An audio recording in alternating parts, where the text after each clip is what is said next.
ये फरमाइए मसूद साहब, ये जो प्रोपेगेंडा किया जा रहा है इंडिया से कि जी पाकिस्तान के साथ लड़ाई होती तो कोई मसला ही नहीं था, ये तो पाकिस्तान चाइना दोनों मिल गए थे इसलिए हम हार गए या हम वो टारगेट अचीव नहीं कर सके जो हमें करना चाहिए था। हम भी ये कहते हैं कि भाई हमारी लड़ाई भी सिर्फ इंडिया के साथ नहीं थी, इंडिया और इसराइल के साथ थी।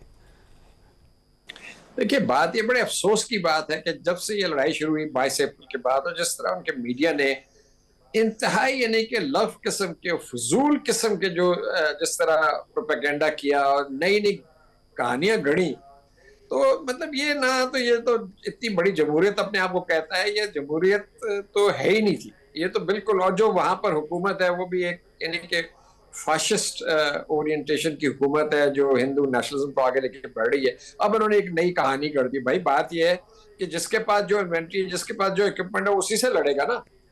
हमारे पास चाइनीज इक्विपमेंट था तो हमारे पास चाइनीज जहाज थे, हम उससे लड़े। आपके पास फ्रेंच जहाज थे और रूसी जहाज थे, आप उससे लड़े। और इजराइल की तो कोलैबोरेशन है। देखिए, सिप्री जो है, सिप्री ने अपनी रिपोर्ट हाल ही में एक आई थी, उसने कहा कि पाकिस्तान जो है, जो इसकी मिलिट्री सप्लाईज हैं, चाइना तकरीबन 80%, 81% जो नीड्स है पाकिस्तान की पूरी की हैं उसने पिछले 3-4 सालों में। तो चाइना का इक्विपमेंट हमारे पास है, लेकिन चाइना का क्या ताल्लुक है? चाइना तो नहीं लड़ रहा था, चाइनीज पायलट से लड़ रहे थे। ये तो हमारे नौजवान थे, हमारे जवान थे, हमारे सोल्जर्स थे, हमारे पायलट से जो लड़ रहे थे। तो ये फजूल किस्म की बातें हैं। बहरहाल, लेकिन जहां तक इसराइल का ताल्लुक है, वो तो अब सामने विजुअल्स आ गए हैं सामने।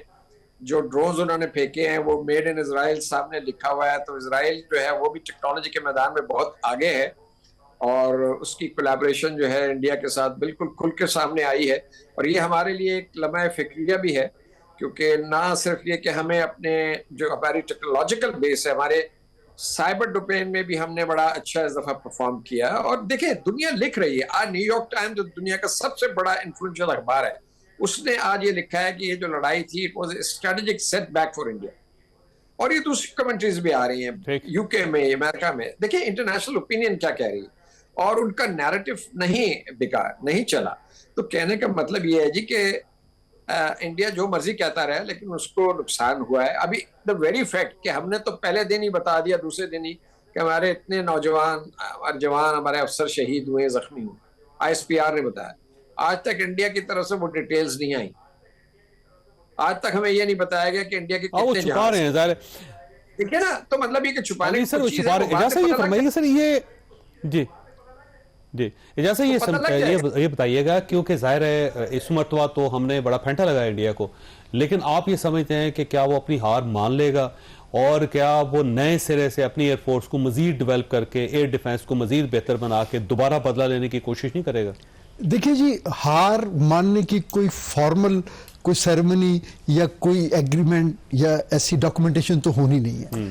सो वो अपने आप को रिइक्विप करेंगे, डेफिनेटली करेंगे, क्योंकि वो हमेशा से बरसगीर में उनकी तरफ से ही पहल होती है। आर्म्स रेस को वही हमेशा फ्यूल करते हैं और हम अपने एक मिनिमम क्रेडिबल डेटरेंस को मेंटेन करने की कोशिश करते हैं और उसके मुताबिक हम भी अपने आप को इक्विप करते हैं या मॉडर्नाइज करते हैं। तो अब यकीनन वो मल्टीपल सोर्सेज से, जैसे आपने खुद कहा कि वो अमेरिकन सोर्सेज को भी वो रशियन टेक्नोलॉजी को मजीद बेहतर लेंगे, तो इजरायली टेक्नोलॉजी लेंगे। And rightfully I would say कि मतलब जब आप एक ऑपरेशन में नाकाम हो जाते हैं तो फिर आपको यकीनन अपनी प्रिस्क्रिप्शन बदलनी पड़ती है। हाईएस्ट टेक्नोलॉजी तो उनके पास थी, सबसे बेहतरीन जहाज उनके पास, सबसे बेहतरीन डिफेंस सिस्टम उनके पास, सबसे बेहतरीन मिसाइल उनके, सबसे अच्छे ड्रोन उनके पास। क्या कर लिया उन्होंने? अच्छा नहीं, देखिए बात यह है कि पूरी दुनिया में टेक्नोलॉजी की जो सबसे कटिंग एज टेक्नोलॉजीज है वो डिफेंस इंडस्ट्रियल कॉम्प्लेक्स में इस्तेमाल होती हैं। और वो जो मैन्युफैक्चरर्स हैं वो हर चीज़ को थोड़ा सा एग्जेजरेट करके सिमुलेशन के ज़रिए अपने जो है ना मार्केटिंग से वो बेचते हैं अपना असला। अब ये तो यूज़र के ऊपर डिपेंड करता है कि वो अपनी जनरल स्टाफ रिक्वायरमेंट या एयर स्टाफ रिक्वायरमेंट बना के वो क्या कैपेबिलिटी एक्वायर करना चाहते हैं और उसके मुताबिक क्या चीज़ पिक करते हैं। और जब कोई चीज़ पिक हो जाती है तो फिर उसके ऊपर महारत हासिल करना, उसके ऊपर अपने आप को कॉम्बैट रेडी करना। और जहाँ एयरफोर्स की सूरत में जब सब एक और बहुत बड़ा इंडिया का चैलेंज रहा है हमेशा से कि उनकी जो सर्विसेबिलिटी रेट और रिलायबिलिटी रेट हमेशा बहुत लो रहा है। ठीक है, तो यानी तो उन्हें उनकी इक्विपमेंट के बजाय नई फौज लेनी चाहिए कहीं से।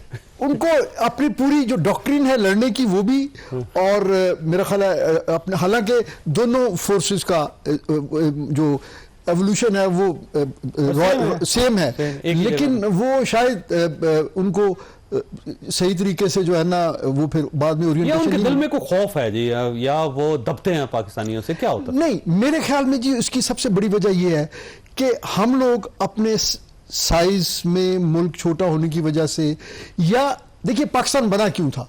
पाकिस्तान बना ही इस थ्रेट के अगेंस्ट था कि मुस्लिम माइनॉरिटी जो है इसको खा जाएगा, इसको वो खा जाएगी।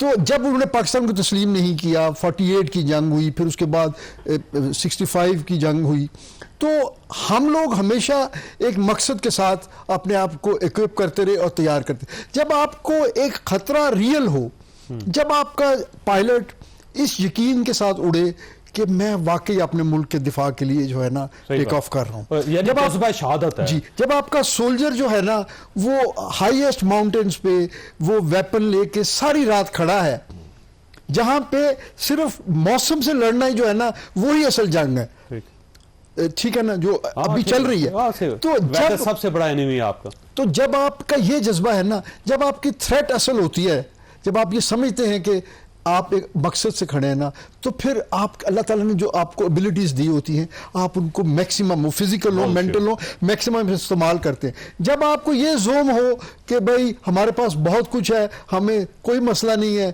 हम तो जब जरूरत पड़ेगी हम तो सब कुछ खा जाएंगे और हम सबको जो है ना रोन डालेंगे, तो फिर आपका अल्टीमेटली जो है ना, देखिए तकब्बुर, रब्बुल आलमीन को तकब्बुर पसंद नहीं है। वो सिर्फ ये, और ये बात जो है सिर्फ मुसलमानों के लिए नहीं है, अल्लाह ताला ने देखें कितनी बड़ी बड़ी सिविलाइजेशंस आई, वो हमेशा आखिर पे वो खाकस्तर खत्म हो जाती है, जाहिर है। जनरल साहब ये फरमाइएगा सर, ये पाकिस्तान के दो बड़े इश्यूज हैं इंडिया के साथ, एक तो पानी का इशू है और दूसरा कश्मीर का इशू, जो मेन दो इश्यूज हैं।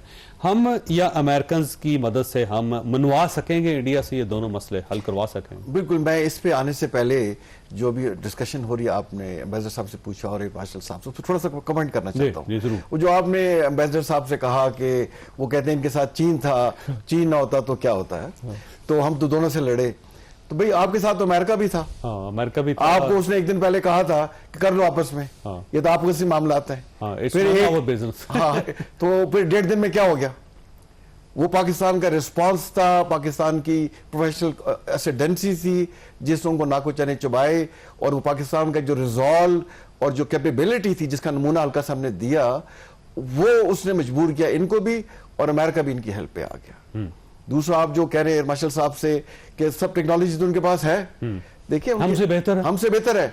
देखिए उन्होंने, एक तो ये है कि उनकी फौज में वो मोटिवेशन नहीं थी। ठीक, 13-14 लाख की फौज है, 9 लाख तो कश्मीर में डाली हुई है। सही बात। पिछले 2 दहाइयों से स्ट्रेच आउट हो गई है, मोराल डाउन है, भगोड़े हो रहे हैं, खुदकशियां कर रहे हैं, अजीब अजीब वीडियोस आ रही हैं, और बाकी जो जहाज वगैरह लिए उसमें करप्शन की दास्तानें हैं। अब बात हो रही है राफेल लिए कि 7.8 जो है मिलियन यूरो का किक बैक लिया है, फ्रांसीसियों ने उन्होंने काम में दिया आपको, तो उसका क्या जवाब है? तो जब इस तरह से नीयतों में फतूर हो और आप एक हद से ज्यादा अपनी फौज को स्ट्रेच करें और रियलिटी से आंखें चुराएं, तो फिर ये रिजल्ट होता है। तो उनके सर्विंग जनरल जो है ना वो इंटरव्यू दे रहे हैं कि हमारे साथ हो क्या रहा है और इस तरह नहीं होना चाहिए। हाँ? वो नहीं होना चाहिए। देखो, तो अब मैं आता हूँ ये कश्मीर की इशू पे और वाटर इशू पे। मैंने ब्रेक लेनी है, ब्रेक के बाद आपके पास यही सवाल रखूंगा कि हम कैसे मनवाएंगे इंडिया से, क्योंकि मान रहा छोटी सी ब्रेक और ब्रेक के बाद दोबारा जरूरत।